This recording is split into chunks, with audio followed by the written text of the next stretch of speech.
Welcome to season 13 of the Parenting Aces podcast, a proud member of the Tennis Channel Podcast Network. I'm your host, Lisa Stone, and this week I am chatting with fellow sports parent, Jen Harris. She's not a tennis parent, but she is a sports parent.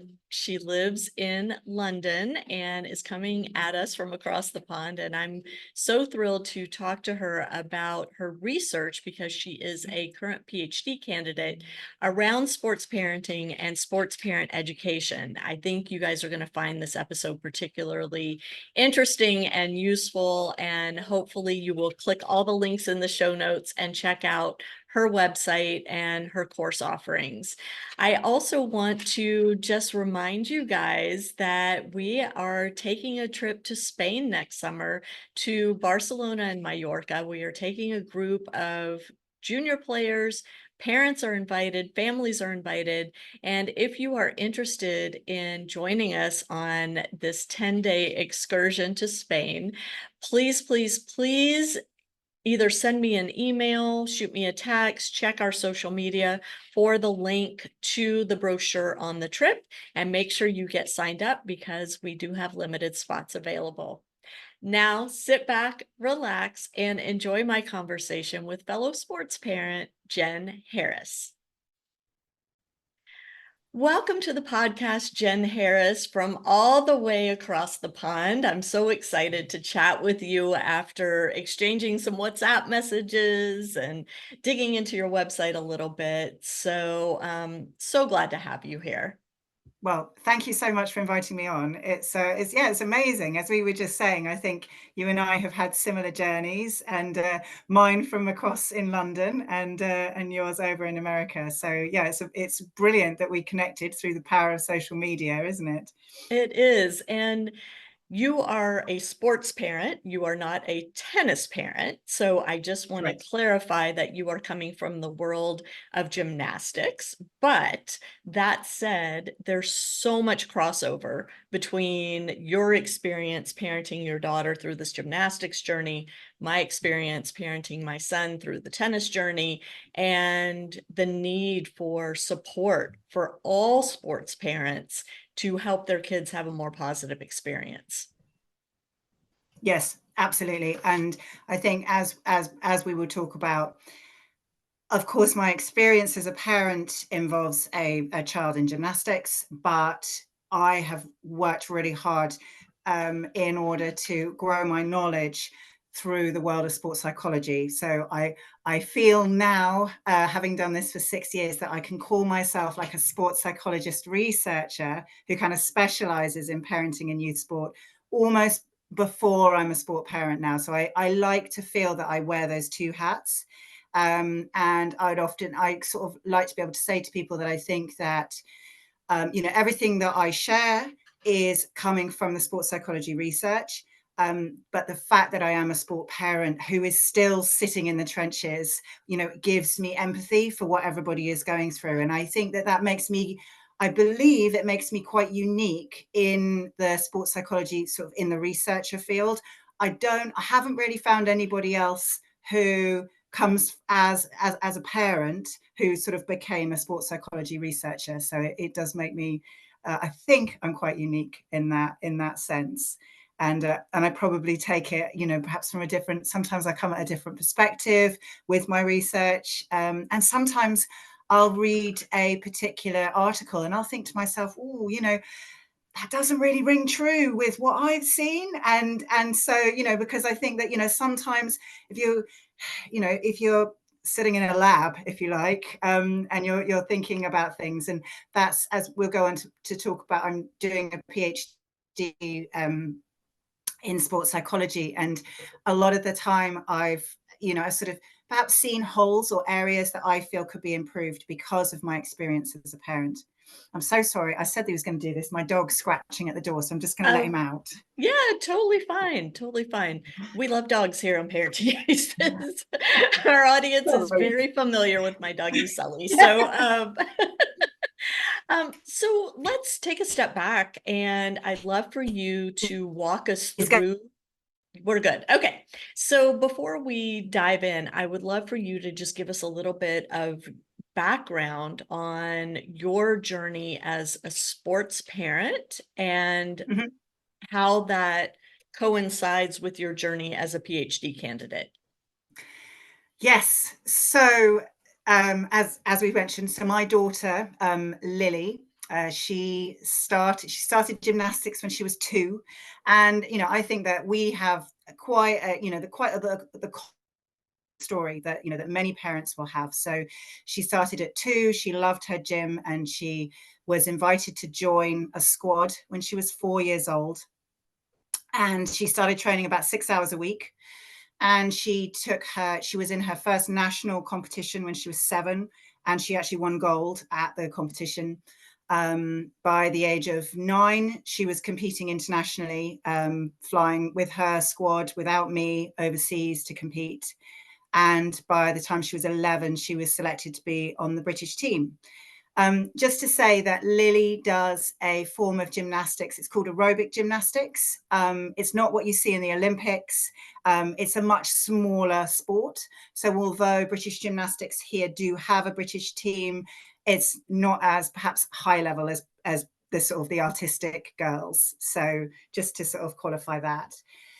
So I think the turning point for me on the journey, my daughter was about 8 years old. She was competing on an international level, and she was training maybe at this point about 18 hours a week.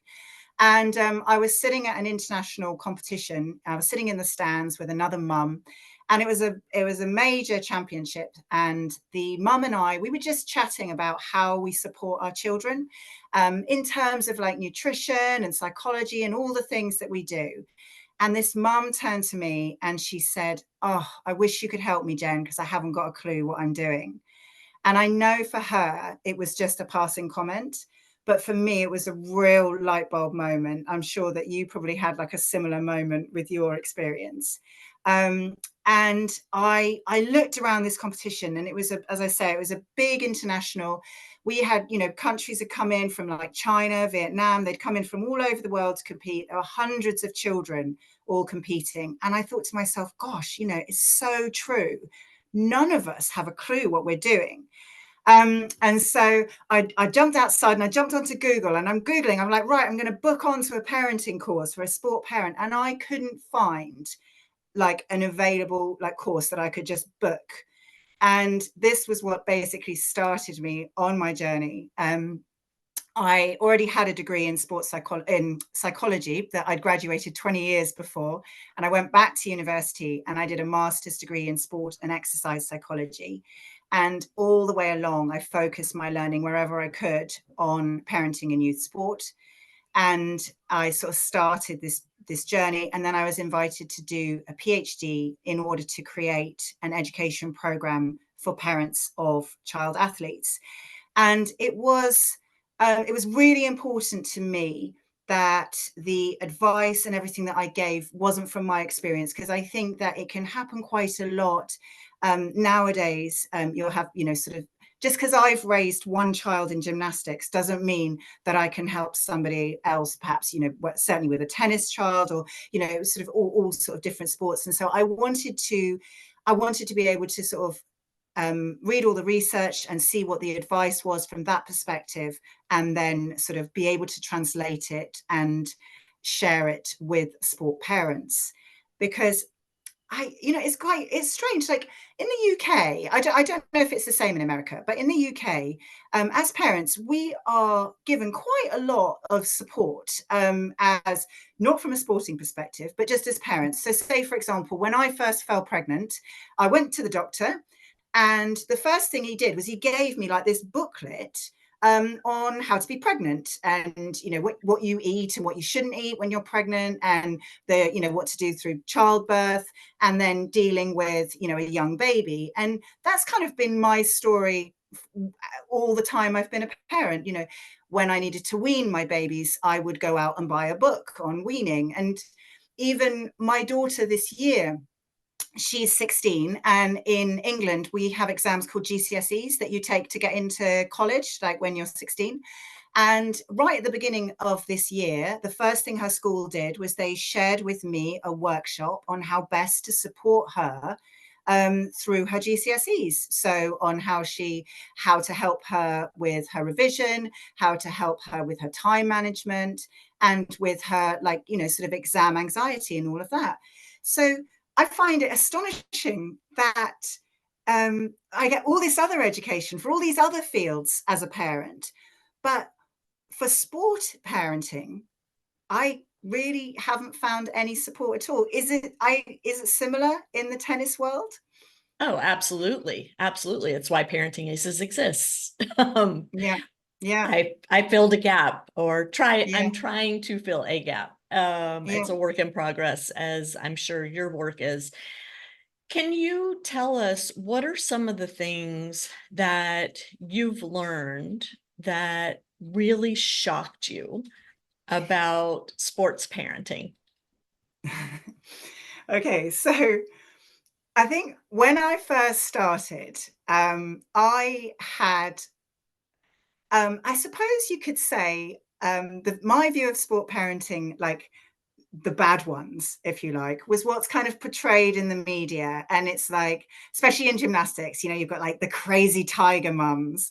And then you read a lot about the sort of the aggressive sport parents who, you sort of hear about them, like attacking the coach, or, yeah. And that's sort of like a really sort of caricature of a sport parent. And so when I started my research, I was like, well, I don't do any of those things. I'm such a wonderful sport parent. I don't make any mistakes. And then as I was sort of, sort of going through my degree, and I sort of read more sort of pitfalls, if you like, and talking about things. And I was still, pretty confident that I was pretty good, but, I talking about like putting pressure on your child. And well, I don't do that. I never pressurize her, and then I read this article, which was published about 10 years ago, which is quite fundamental for my research. And they found a link between parents' sporting expectations for their child and child anxiety. And they essentially, what they did was they got the parents to take a questionnaire, and they took the questionnaire and that measured their sporting expectation. And then they measured the children's anxiety, and they found that the higher the sporting expectation, the higher the child's anxiety was. And it's a really, really interesting article. And as I say, just like very fundamental for what I teach now. But again, I'm kind of reading this and I'm thinking, well, not me. Anyway, very shortly after that, my daughter was finishing up the year. And so the way that her sport works is you compete throughout the year, and then you have a final championships, which is the British Championships. And that's when you get selected for the British team.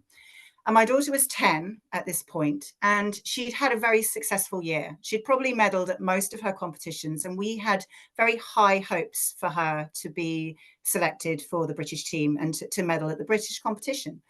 And as it turned out, she performed her routine and she made a simple mistake, and she came 7th.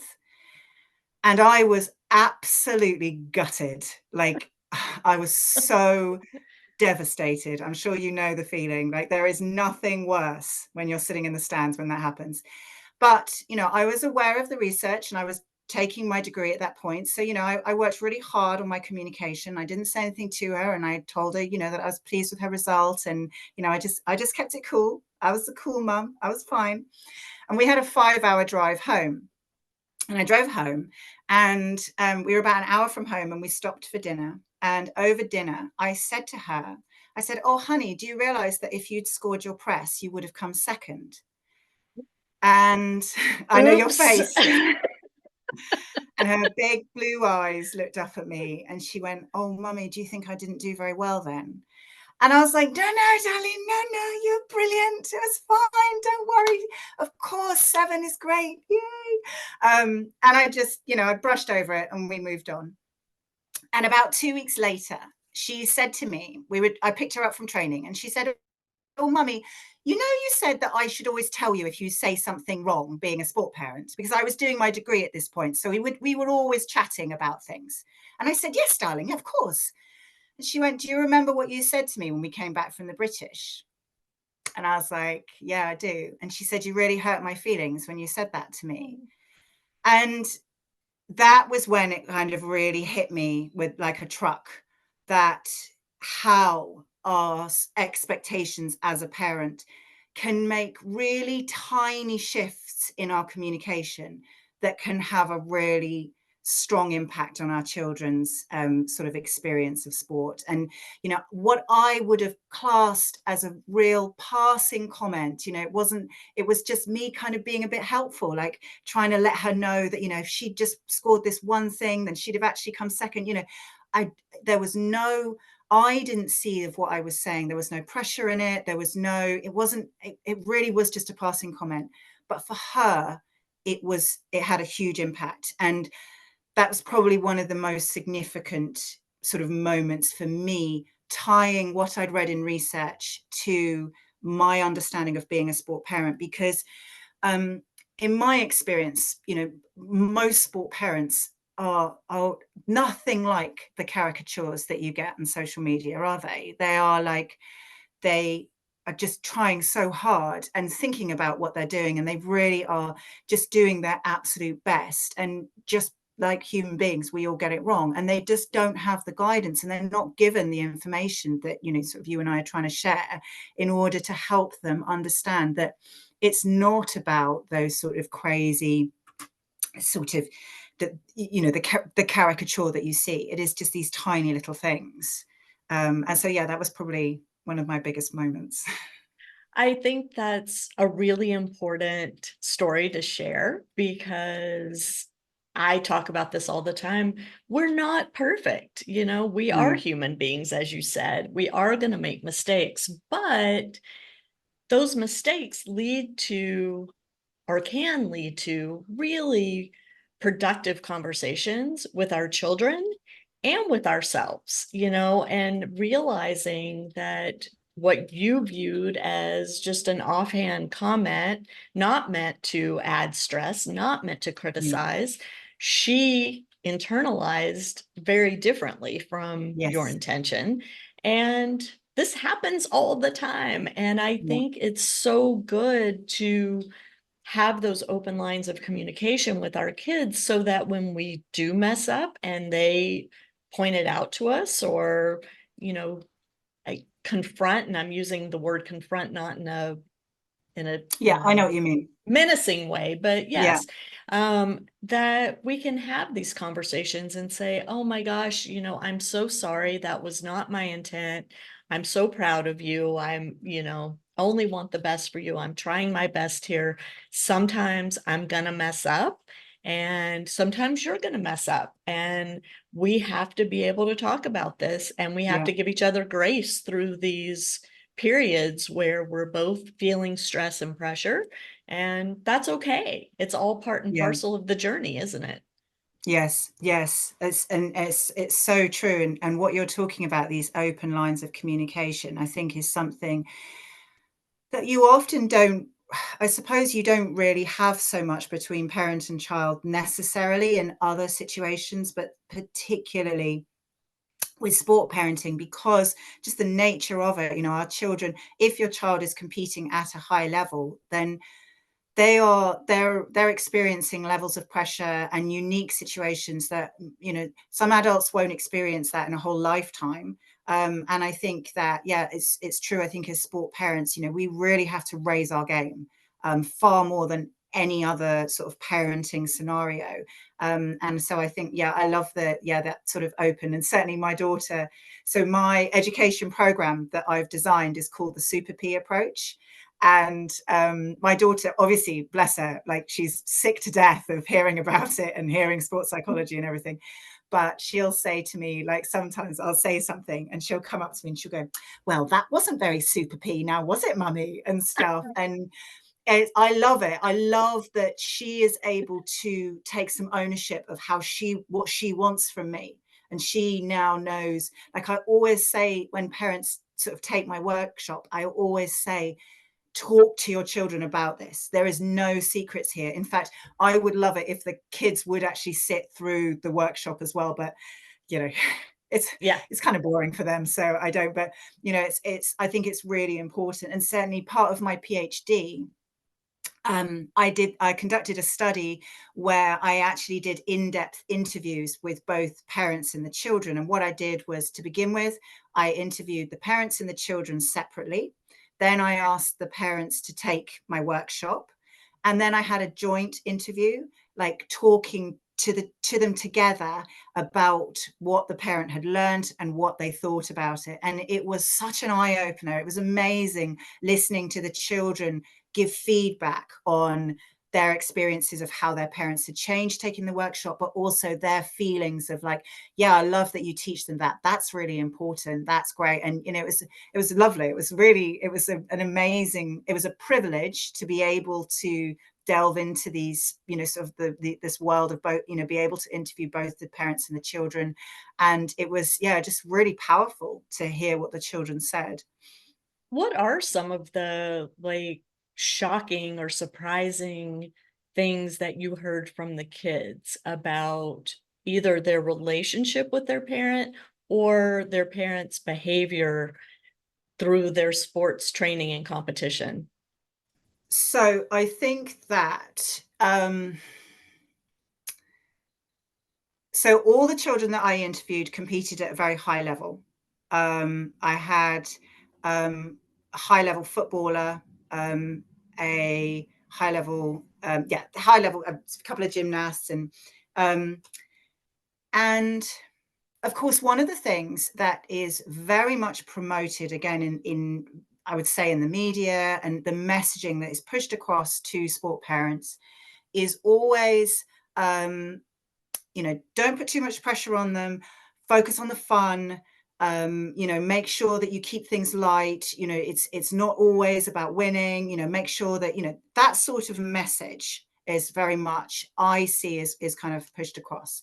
And one of the questions that I asked the children when I first interviewed them was, without throwing mum and dad under the bus, but, is there anything that, that you would pick out that they do that you really hate, and anything you'd particularly like to change?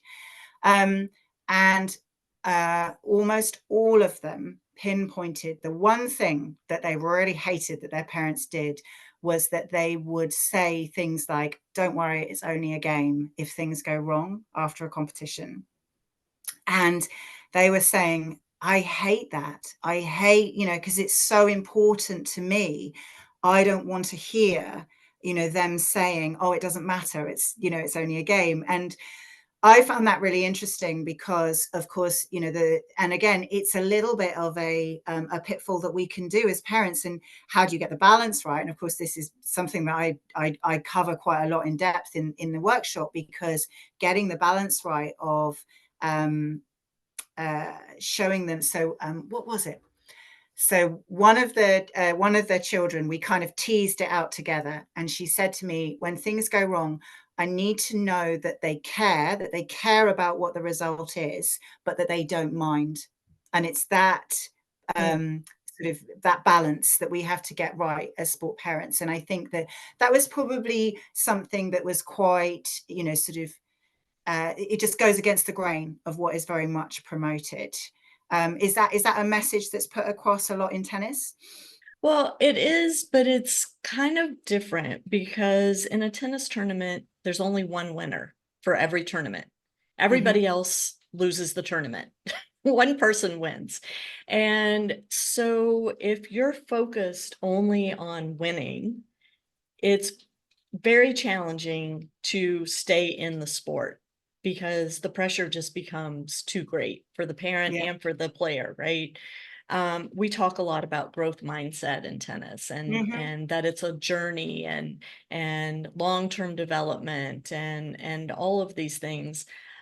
But I do think that there is that same kind of challenge for us as parents to recognize that our child lost a match. They wanted to win the match. They did everything they could to win, and still the result didn't go their way, and they feel badly about that.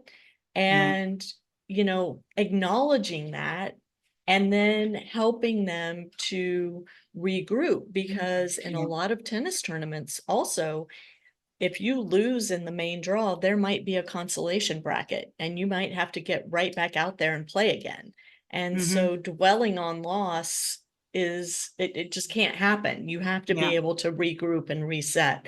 So it's definitely a challenge that we see. And for kids to be able to understand that we parents are also struggling with the right words and the right body language, and that we're feeling everything you're feeling as we're sitting Mm. there watching you, and we're helpless in the stands, right? We can't go out there and do it for them. And even if we could, we wouldn't be very good at it in most cases, because we haven't, put in the training that they've put in.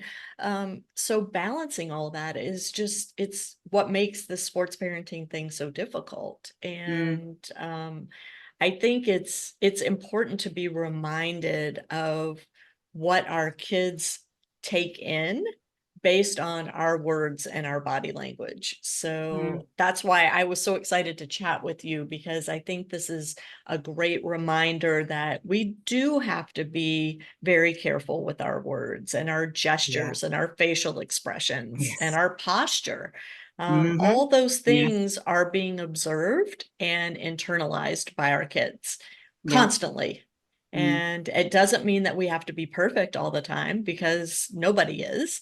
Yeah. But to communicate with our children when we do mess up, that we recognize that we messed up, or that we have that open line of communication where our child can say to us, don't say that, don't do that, Yeah. Yeah. in a respectful way, of course, is super important.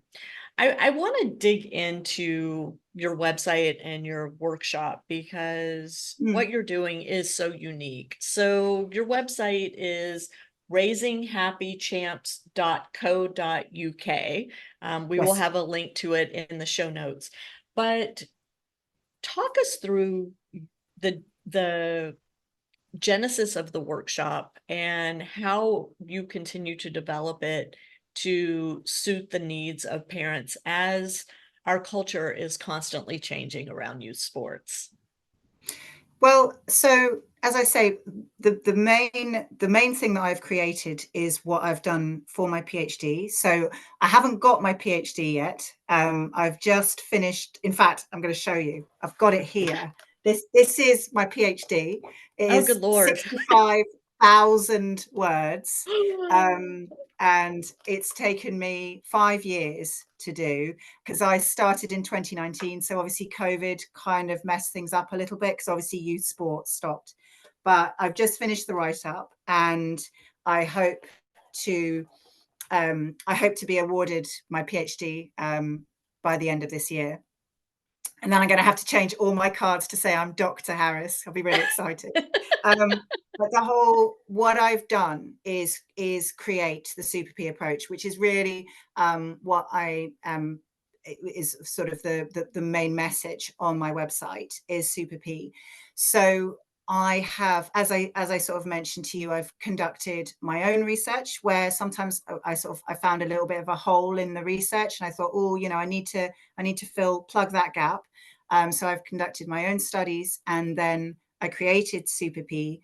And then I have, as part of my PhD, conducted 2 studies. The first one I've always mentioned to you, where I interviewed parents who sort of checked out the workshop, took it, and then got some feedback on it. And then I did a large scale study with over 100 parents who they filled out a questionnaire before and after, and again took the workshop. So, and all the way through, I've been sort of making little changes. And my intention when I started my PhD was to create an education program that would be relevant for all parents with children involved in any sport, any age, and at any level. The only thing that I say is they really need to be competing at the sport. Like if they're just kicking a football around after school, it's not really relevant. But if your child is competing at a sport, then it is relevant. And so for my testing of the program, I've got tennis parents involved. I've got swimming and gymnastics and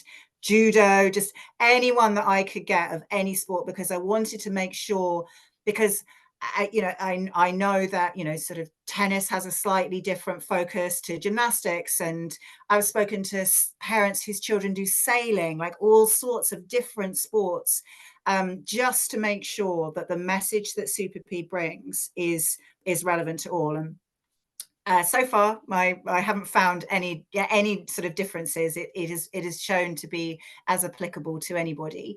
And so, yeah, I really, because I feel so strongly. I wish that I'd taken the Super P course right at the beginning of Lily's journey competing in sport, because as it only gets tougher, doesn't it? And so, Yes. if you start off having this kind of basis of sort of education and knowledge, because I felt that a lot of the time, something that's come out interviewing parents, and also from the research, is that we don't really know what our role is as a sport parent. And like, it's so reassuring. Like, so many parents have said to me afterwards, it's really reassuring.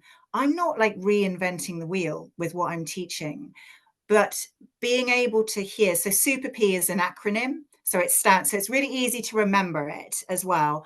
And any situation, you can sort of bring it into your mind. And I do it all the time. Super P, Super P, Super P. And I sort of say the words, because it helps me remember what I'm supposed to be doing at a time when pressure's on. I'm feeling, sort of anxiety. My child might be sort of having a tough time, and it just helps you sort of reset. And parents have said, they feel much more reassured, and also more relaxed. Something that you said that I thought about was how your body language can change and how our children pick up on it.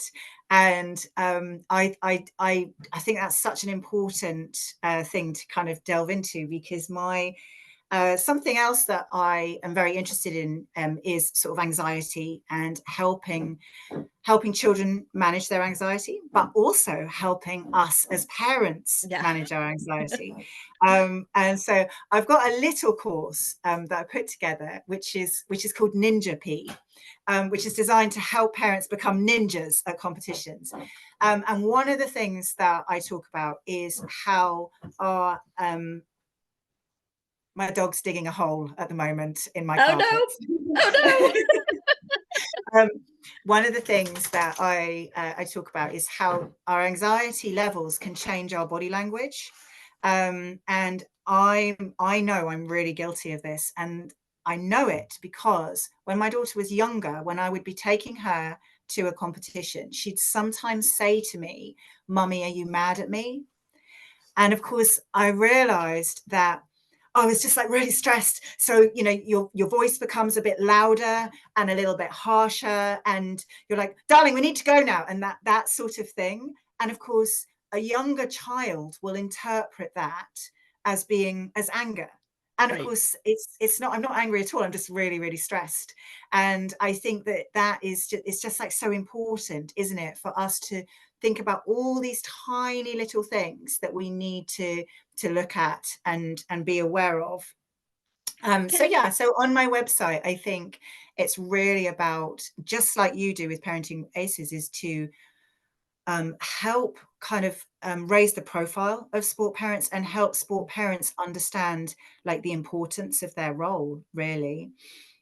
So can you walk us through just kind of an overview of what your workshop includes? And is it a one-day thing? Is it a weekend thing? How does it all work? Yes, of course. So I've started with a single workshop. Because I'm a sport parent, I had two priorities when I wanted to launch my Super P approach. I wanted it to be as quick as possible. Like, I don't have time to attend like 6 weeks of courses, half an hour every, whatever. Like, that was just, I was like, not going to make a sport parent do that. So one of the reasons why I created an acronym was so that I could be able to deliver the message as quickly as possible, and it would be as memorable as possible as well. So that was kind of one, because when I researched other education programs that have been published in the sports psychology research, many of them, some of them were like 6 workshops, sort of 6 hours of workshops and all that sort of thing. So it is a single workshop. And what I do on the workshop is I think the way that I'm wired, I never stopped asking the question why. I'm a why person. I'm like, why is this? Well, why are you telling me to behave like this? Why? So I share a lot of the sports psychology research that has gone into building the program. Because I think it's really important. It's important for us as parents to understand that, why we're being told to behave like this. Like sometimes I think it's not helpful to just be told, do this. It's like, well, this is the reason behind it. So for example, the piece of research that I shared with you, where the expectation is linked to anxiety. Obviously, I delve into that. So you've done that now, so you can fast forward through that bit. But because I think that's really important. But some parents actually fed back to me that as much as they found it really useful, they would actually just like to be taught the Super P bit. So I've recently launched what I call like speedy Super P, which is the quick version. And I've managed to do it in like 30 minutes. Like, I think that's pretty impressive. Like, because I'm just teaching what Super P stands for and a little bit of the background behind it, but just doing it as quickly as possible. But what I'm worried about actually, Lisa, is that people will think that because it's quick that it's not valuable. Do you know what I mean? So Yes. I just want to say that I spent 5 years putting this together in order to make it as quick as possible. It's been kind of a bit like how, SMART goals have become quite a standard thing that we all talk about. Everybody knows about SMART goals. And I really hope, I hope that one day, Super P becomes just, everybody knows about Super P, and sporting bodies will put posters up, and parents will just know it, and it'll be up by your tennis clubs and up in gymnasium, just like everywhere. I would just love to have the acronym up everywhere, just like SMART goals are known about, because I think that it should just be a really just sort of basic knowledge that all sport parents should be given. So I have now, you can actually, if you pay for one, you get the other. So you can do the speedy Super P to just get it done. And I've recorded it so that you can listen to it as a podcast, because I love a podcast. I spend so much time in the car driving to and from training. And so I thought, well, I'll record this so that if you have just got a 30-minute drive, you can just listen to it rather than having to watch it. So I just unpack what each letter stands for, and as I say, just a little bit of the learning behind it to try and answer that question, why, because I like to ask it. Can you tell us the acronym? What each letter is? So not really. Okay, it's part of the course. Got to do the course. Yes. Okay, Is, yeah. got it. Well, one of the things that I want to point out about all of this is, I think, for most of the parent education materials that I've come across, most of it is kind of you look at it and you go, well, duh, like, of course we should do this. Of course we shouldn't do that. But the thing is as parents, in the moment with the stress and anxiety, we forget.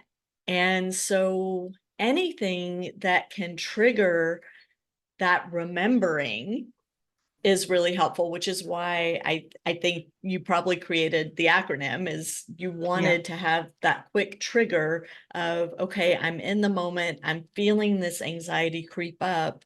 Oh yeah, Super P. Okay. And walk through the letters in my brain. It takes me, 15 seconds. And all of a sudden I have a reset, because that's how our brains work, right? When we get the information in our brain, a lot of times it translates to how we comport ourselves, our tone of voice, our facial expression, our body language, our posture. All of those things can be triggered by something as simple as a Super P acronym once we unpack it and understand what all the letters stand for, right? Absolutely. And I think that, so on my research, I had about, as I say, about 100 parents took the course, and about 5%, so sort of 5 or 6, came back and they said they didn't find it helpful. They already knew it. It didn't tell them anything new. And, no, thank you very much. So I'll be, perfectly honest about that, because, that's part of research. You're going to have Sure. people who don't like things. But a lot of them said it was reassuring. It was reassuring to know that I was on the right path.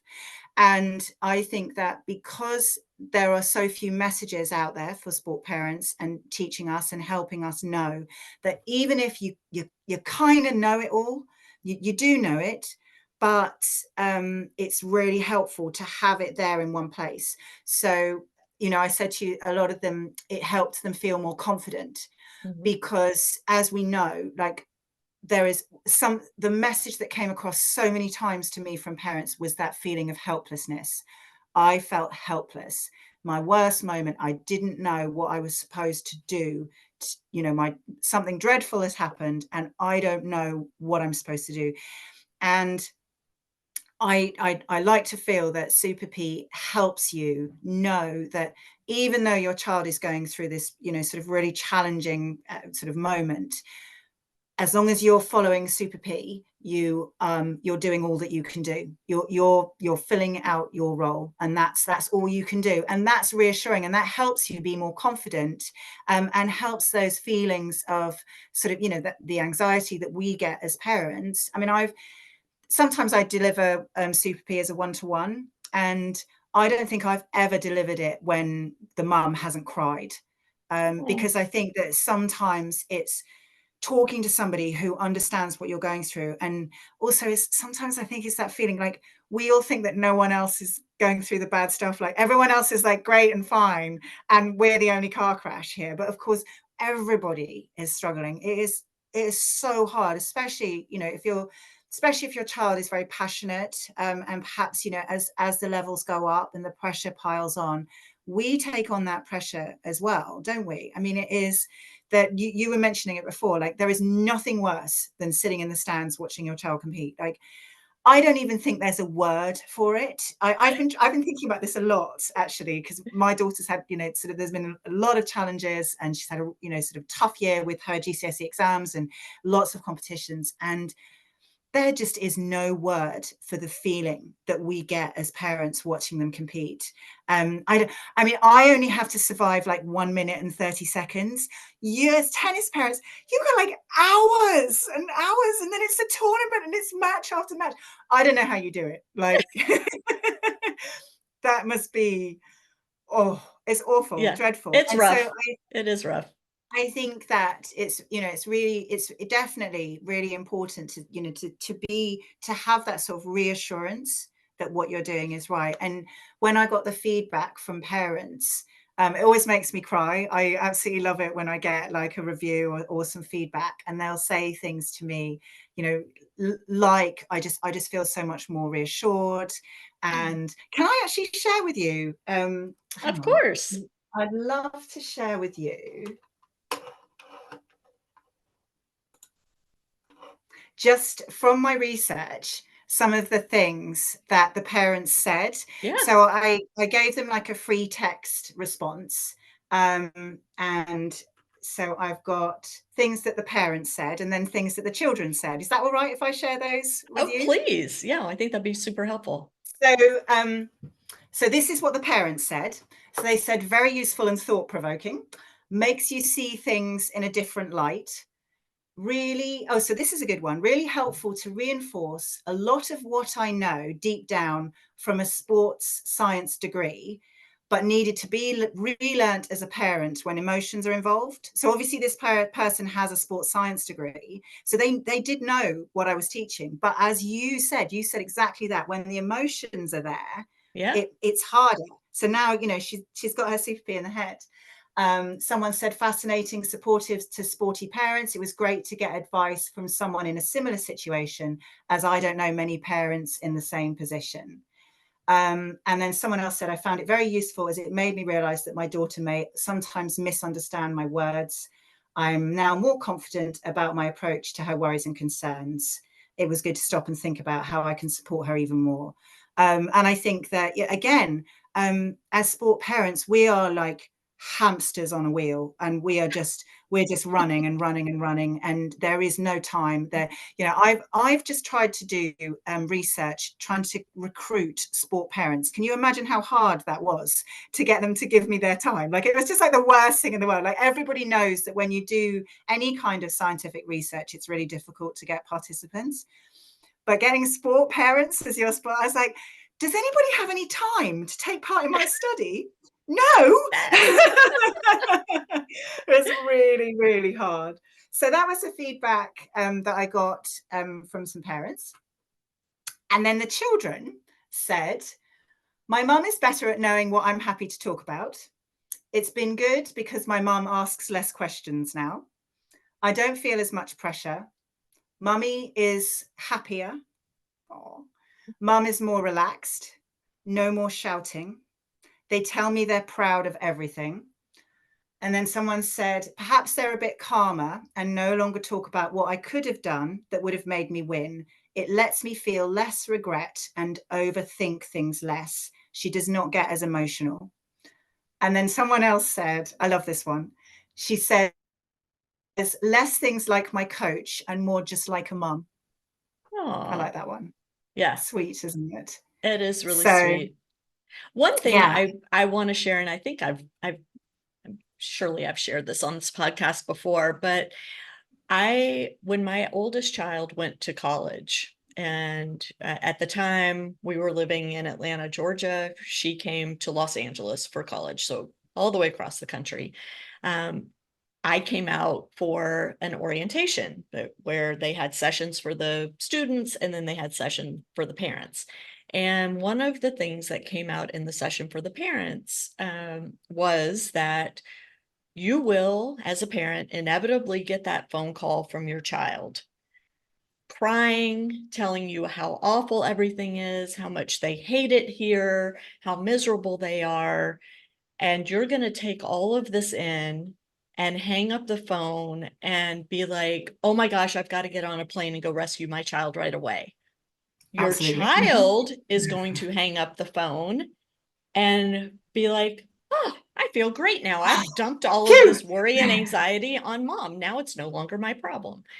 The same thing happens with sports parenting, right? Our kids, especially after a loss or not meddling or whatever it is in their particular sport, may come off the playing field and dump all this stuff on us. And they immediately feel better. We now feel like garbage because, what do we do with all of this? And I think that is a part of sport parenting that often gets overlooked and not talked about enough, is that we are the receptacles for our kids' stress. We are the receptacles for their frustration, anger, disappointment, all those feelings. Yes, we're also the receptacles when they win of their joy and happiness and excitement. But learning how to take the negative from our kids that they're feeding us on that ride home or immediately after a competition and not internalize it and not spew it back at them by saying, well, if you had done this, well, if you had prepared this way, well, you forgot to do this warm-up thing today, so no wonder the match went so poorly. We've got to understand what's really happening with our kids so that we can do our job better as sports parents. And it's so freaking hard. Yes. And as you said, if we do respond as you described by saying, oh, well, if you'd only done that, those words will have far more of an impact on our children than anything else that anyone else. Those words will stay with them. It will resonate with them. It will ring in their ears. They will remember it. As that child said, they'll feel regret. And we've just said it as as a bleh, haven't we? It's just like, it's Yeah. just come out without much thought. And yeah, you're so right. And then that message is, you know, then translated and taken on, especially because, you know, sort of children are, you know, when they're younger, they they hold they hold what we say as parents, it's so important to them. Yes. You know, letting us down.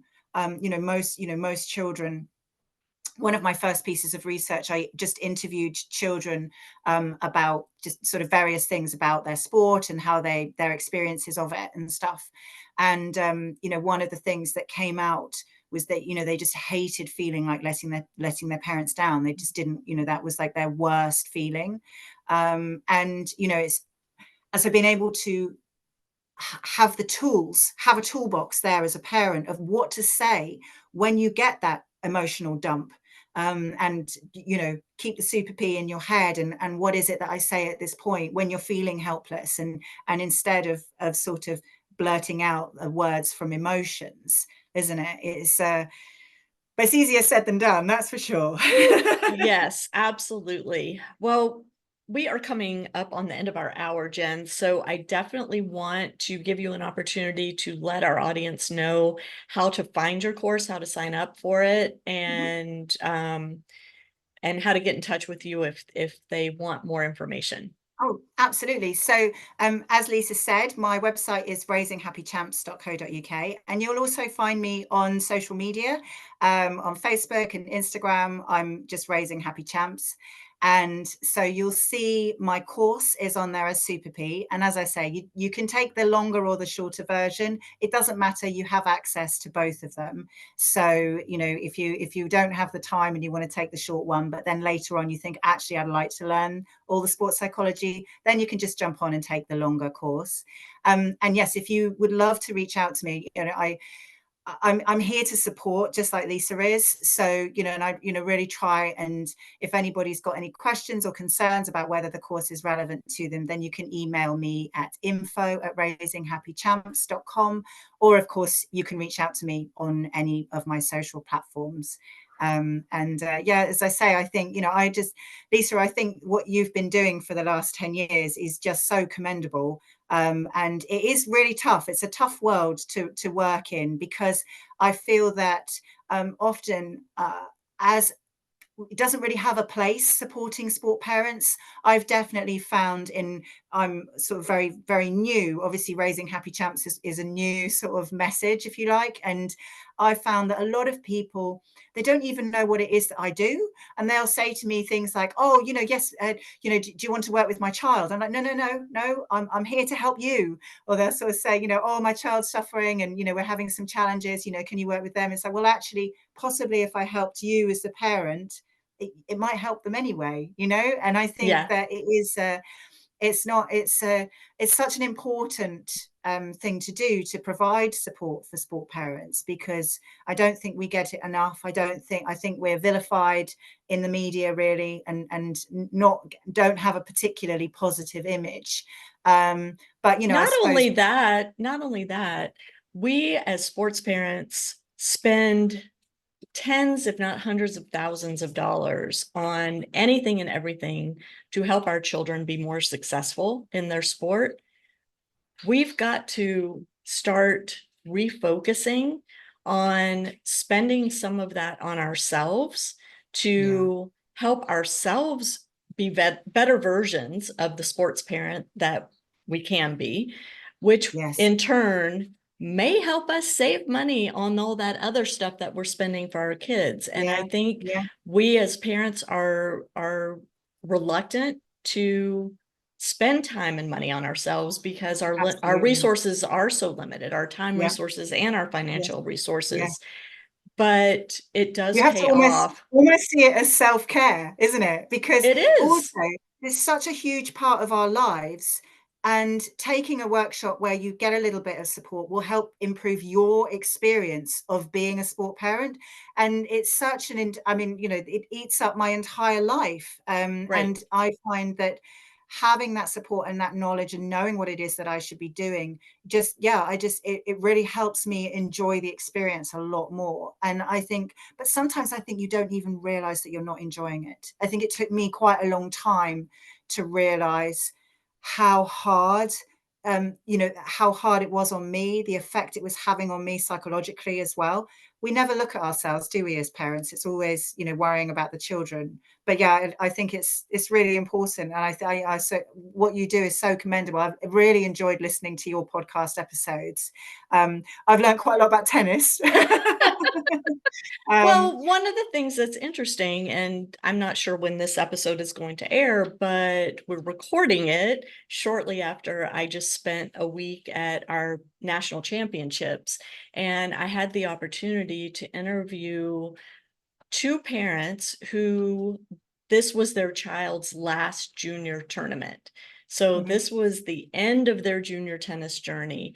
And the parents really reflected on what that meant to them coming to the end of this journey with their child, and all of the things that they learned throughout the journey, and the things that they'll miss, and the things that they won't necessarily miss about being a sport parent, right, at that mhm. level.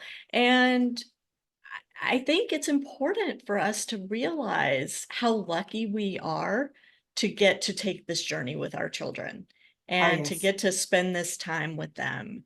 And yeah, so investing in ourselves to make that journey a more positive experience for our child, for us, and for our entire family, really, mm, is a necessity. And absolutely. if you listen to this episode and you still don't get that, please reach out to me because I will dive deeper into it. And it really is, it's a necessity. And Jen, I'm so grateful to you for reaching out to me and letting me know about your work.